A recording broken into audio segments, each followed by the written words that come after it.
mam pui ka du ber che a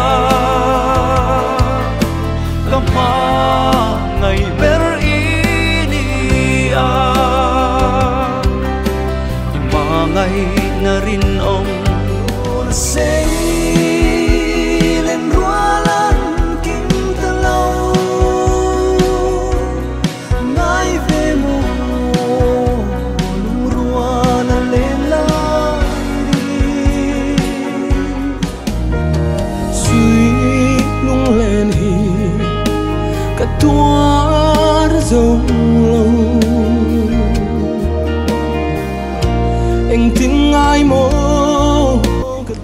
kan na hel em wang pui lung len season 5 chu alo chwa ma in